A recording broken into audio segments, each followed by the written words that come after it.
naman akalain na hindi ko rin inaasahan pa. Narito tayo ngayon upang matunghayan ang nagiinit, nagbabaga at talaga namang usap-usapan at nagtitrending na latest issue ni Ate Erica. Sa pagpapatuloy ng ating istorya ay pinagtatanggol nga ni Kalingap Val Santos Matubang si Tatay Miguel sa mga bashers. Lalong-lalo na sa mga nagpo-post about sa kanila na ayaw daw nilang manahimik. Sinabi nga ni Kalingap Val na bakit daw nila papatahimikin ang mga matatanda at dahil meron naman daw talaga silang freedom para ihayag ang katotohanan. Bakit daw gusto nilang patahimikin? Ayaw daw ba nila malaman ang katotohanan? Ito po, malinaw ito, yung post po ni Eni Tonyakaw. Lolo Megs, ano kaya yung topic natin dito? Diba yung pera, ikaw ang may hawak? Yung pera, hindi si May ang may hawak, ikaw. Dahil ikaw ang bumili ng gamit. Anong sagot ni Tatay Miguel? Pera, hindi si May. Pero may hawak. Wala akong pira hinahawakan dyan. Wala pera hinawakan dyan. Yan o. Akong pira. Dahil kayo ang bumili ng mga gamit. Utos lang ni sila, mi. Otos. Utos yun yung sisila. Anong gamit yung binili niyo, Tay? Yung simento, ganun, yung mga brebe, yung mga ginagamit. Saan ginamit? Sa bahay nila. Okay. Hindi pa mambaga kami pa na gawa ng Magkano halaga noong binigay sa'yo? lang yata yun. Tandaan lang yata yun. 100,000. 100,000. Binigay. Hindi man, sa kanya naman ang gagaling. Bigyan nga sa akin. Ikaw daw ang may hawak ng pera, hindi si May. Wala sa akin. Wala sa kanya. Siya nagbibigay ng pira, pang bili ng mga gamit. Kaya ako tayo nandito para malinaw ko naman kasi baka mamaya mali ang salita ko, yung pala ikaw pala may kasalanan. Ay, wala po. Ha? Ako po siya talaga wala. Sa kanyang pira. I have some evidence of what happened from the start. Isa lang to sa ebidensya namin and more pa in the court. Hindi naman na ka rin. Hindi kami natatakot. Hindi na natakot. We want to fix this. Ayaw niyo manahimik kasi. So, this is not a joke for us. Bakit niyo po pinatatahimik itong si Tatay Miguel at si Tita? Anong dahilan? Ba't niyo po pinatatahimik itong dalawang itong matanda? Bakit? Ayaw yung mabulgar ang katotohanan sa nangyaring ito? Kaya pinatatahimik ninyo? Tuloy natin. Sorry ha, need ko na po kasi magsalita. Sumubra na kayo kay Erica. Alam mo ka, Beget, yan? Kami pa po yung Nung hindi pa si Mrs. Makikita din natin dito ang side ni Lolo Miguel at ina-explain niya nga kung bakit nasasabihan siya na nasa kanya daw ang pera.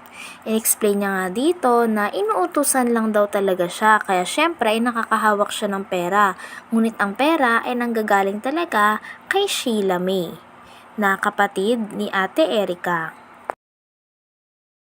Itong dalawang itong matanda, Bakit? Ayaw yung mabulgar ang katotohanan sa nangyaring ito? Kaya pinatatahimik ninyo? Tuloy natin. Sorry ha, need ko na po kasi magsalita. Sumubra na kayo kay Erica. Alam mo ka, Beget, yan? Kami pa po yung Nung hindi pa si Mrs. na hospital, ako ang inuutosan nila at wala man silang alam. Yun. Sa pagbibili ng mga ng steel bar, simento, graba, buhangin. Binibigay mo sa akin ang pera. Ako natin, simple ako nagkuhan sa sa hardware. Yun. Hindi simple, ako talagang nagbabayad sa hardware. Perma ako dun. Pero sa kanilang gagaling ang pera. Ganun. May prueba naman din po kami kung yung kanina pera. Kahit tiyahin ko kapag salita. So, sumubra na kayo kay Erika, sabihin ko sa iyo, hindi kayo obligasyon ni Erika. No, hindi. Kay. Nandun naman Ang dami po pang anak sila. Ang dami pong mga anak. Ang dami. So, dapat may obligasyon Dami. sa inyo. Oo. At wala kayong pakialam doon sa pera ni Jun A. Wala. Sa pera namin dahil hindi po sa inyo yun. Oo naman. Ang karapatan sa Tama, pera tama. niya. Wala ko karapatan dahil nagpapatulong sila sa akin. Ang sabi, tulungan, wala silang alam, magpagawa ng bahay. Ako nagkuha ng bahay na yun. At yung bahay pong yun ay sa barangay. Sa barangay. Looting yun. Ako ang nagbili Yung lote. nun. Ngayon, ang sabi ko, doon sa binili nyo, nakuha, at ganyan din nangyari, walang kuryente, di itong madali at may kuryente. Tama. O di, pig ko namin yung kuryente, pinalo up namin, nagkaroon ng kuryente. Ayun ang Kuryente. pinagawa namin para madali-dali na. Ay, pira sa sabi na ako naghahawak ng pira, hindi, wala sa akin. Hindi. Sila nagbibigay ng pira sa akin. Na Na pambayad sa mga biyagan. inutusan ka lang. Yun. Ina po. Inutusan nyo na lang ha. Kung Nyo alam ko pala. kung kakaganyan, hindi ako masunod sa kanila. Oh. Hindi yung ginagawa Bakit nila. tay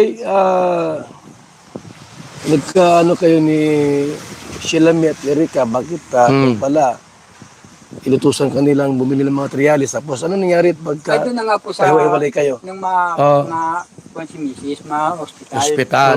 Di ganun na nga po, di pag-uwi namin wala na sila, hindi nagpapaalam, walang respeto sa Pinag-usapan nga dito nila Lolo Miguel kung sino si Emma Torres na nahihimasok at nagpo-post tungkol din kay Lolo Miguel. Sinabi naman nila Lolo Miguel na maging sila din daw ay hindi kilala talaga yan dahil nakilala lang daw yan ni Sheila May na kapatid ni Ate Erika at kausap niya at kasabuatan niya pa sa pagbawi ng pera kila Kalinga Prab at kinausap nga din nila si Sir Jun A. Yung sinasabi niya ay meron din katotohanan. Kaya pumunta ako dito. Hindi po kami natatakot, Kuya Bal. At ang Nakakatotohanan lang totoo niya, itutusan niya ako. Inutusan. At marunong akong magkuhan sa Hardware. Yan Kuya Bal, babae na yan. Ito yun. Opo, yan. Nako, Yan. Yan ha. Oh, yan, opo, yan. yan. Yan, oh. Ganda. Kalinga po. Siya no. Butog din ang masyado. Butog ka daw. Sinungaling. Yan po Kuya Bal. Hindi ako may sabi niyan into niya ka, huwag ka magalit sa akin ha. Si Lolo Miguel ang may sabi niyan, hindi ako. Butog ka daw. Ibig sabihin ng butog, sinungaling. Hindi ako may sabi, si Lolo Miguel. Araw po yung kausap ni May, umaga, gabi. Yan, mukha na yan. Yan. Gawa ko ng thumbnail. And Tanyakaw Torres Butog. Huwag kang magalit. Hindi ako may sabi niyan, yung tiguang. Tiguang. Itong babaeng ito ay pumasok sa buhay ninyo. Pumasok, kialam. Nga po, eh. Sila May. Halungkat niya Sino ba ito? Si Amy Torres po yan. Kilala niyo ba ito? Kung Si Eni Torres daw. Di na Torres yan, Tanyakaw na yan. Hindi ko pa nga nakita. So, Personal. Yan. Ngayon ko lang nakita. bakit ano, nakialam sa buhay ninyo? Yun lang. Lagi po kausapin. Marites ay. Si Sheila Ano? May. Marites yan. Sira-siraan kayo. Hindi ko po nakikita. Ngayon lang yan. Ayun lang. Ha? Tanong, bakit pumasok sa buhay nindo? Hindi niya alam. Alam ko. Marites. Pero hindi legit. Ako po mga kalingap, mga kaibigan, ako po ay Marites. Sabi ng iba, Kuya ba, ba't nagkikaalam ka dyan? Marites ako ay. Ako ay chismoso. Pero legit akong chismoso. Igwa ako nito, oh. Yan, oh.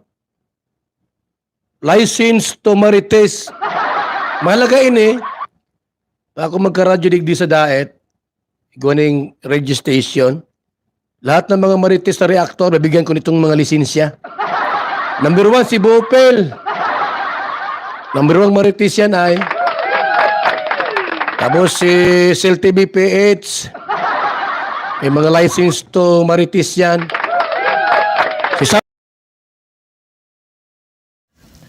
Hanggang dito na lamang muna ang ating nag-iinit, nagbabaga, pinag-uusapan at talaga ng mga nagtitrending na latest issue ni Ate Erika. Maraming salamat sa inyong panonood. Hanggang sa muli. Bye!